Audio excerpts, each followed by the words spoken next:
नमस्कार मंडळी, तुमचं माझ्या चॅनलमध्ये खूप खूप मनापासून स्वागत आहे. चला तर आपण तेल टाकून असं तिखट शेवळ्या ऑइली खूपच करतो, पण आज फक्त अर्धा चम्मच वापरून अशी रेसिपी तुम्हाला दाखवणार आहे की तुम्ही आठवड्यातून नक्कीच 2दा करणं इतकी छान आणि टेस्टी. आणि तुम्ही अशी रेसिपी बघितली नसेल आणि खाल्लीही नसेल 100%च.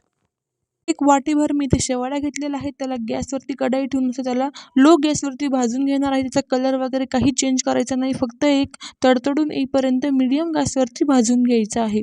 नंतर एका डिशमध्ये काढून शेवाळ्या त्याला पूर्णपणे थंड करून घ्यायच्या आहेत. नंतर एका वाटीमध्ये, मोठ्या वाटीमध्ये मी 1 वाटी दही घेतलेलं आहे. त्याच्यामध्ये कांदा, टोमॅटो, शिमला मिरची, चवीपुरतं मीठ टाकून घेतलेलं आहे आणि इथे मिरची, आलं आणि लसूणची पेस्ट टाकून घेतलेली आहे जाड-मोठी. तुम्हाला वाटलं तर तुम्ही इथे गाजर पण टाकू शकता किंवा रंगीबेरंगी शिमला मिरची पण टाकू शकता. तुम्हाला जो भाजी टाकू वाटली तुम्ही ते टाका आणि वरून कसुरी मेथी टाकून हे मिश्रणला आपण साईडला ठेवायचं आहे. तोपर्यंत एका तडका पॅनमध्ये तेल टाकून मोहरी आणि अर्धा चमचा पांढरी उडद डाळचा तडका द्यायचा आहे. त्याच्यामध्ये मी एक इथे लाल मिरचीही टाकलेली आहे. तुम्ही इथे जास्तही मिरची टाकू शकता, कारण मी लहान मुलांमुळे कमी मिरची टाकलेली आहे. ह्या तडका आपण त्या बॅटरमध्ये टाकून घेणार आहोत. त्या अगोदर इथे मी शेवळ्या टाकून घेतलेल्या आहे. शेवळ्या दहीमध्ये छान अशा मिक्स करून घ्यायचं आहे. इथे मी पाणी वगैरे काहीच वापरलेलं नाही आहे, कारण दहीमध्ये छान अशा शेवाळ्या भिजतात म्हणून पाण्याची काही गरजच पडत नाही. नंतर या मिक्सचरमध्ये आपण तयार केलेला तडका टाकून घ्यायचा आहे आणि याला आपण 3 ते 4 मिनिटं झाकून साईडला ठेवायचं आहे. खूप छान अशी ही रेसिपी लागते. तुम्हाला नक्कीच आवडणार आहे.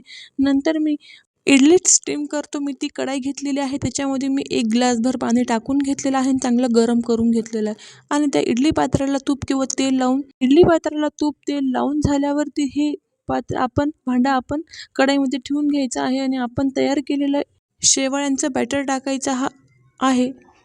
आमच्या घरात ही रेसिपी खूपच आवडते. तिखट शेवाळ्या आणि मॅगीलाही विसरून जाणार तुम्ही जर ही रेसिपी करणार. नंतर मी याच्यामध्ये ते बॅटर टाकून घेतलेलं आहे आणि याला मी 20 मिनिटं मीडियम गॅसवर स्टीम करून घेतलेलं आहे.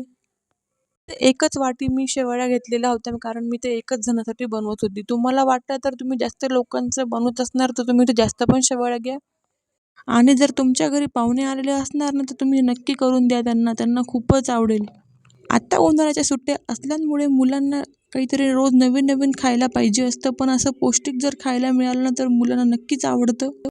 हे बघा 20 मिनिटानंतर म्हणजे शेवाळ्या इडली तयार झाल्या होत्या. मी याला 20 मिनिटं स्टीम करून पूर्णपणे थंड करून घेतलेलं आहे. एखाद्या स्पून किंवा चाकूच्या मदतीने असं काढून घ्यायचं आहे.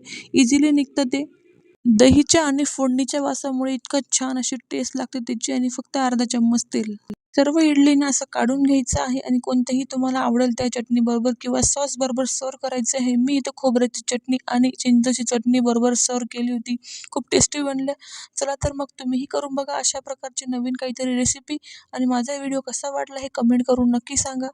आवडला असेल तर लाईक, शेअर, सबस्क्राईब करायला विसरू नका. थँक्यू.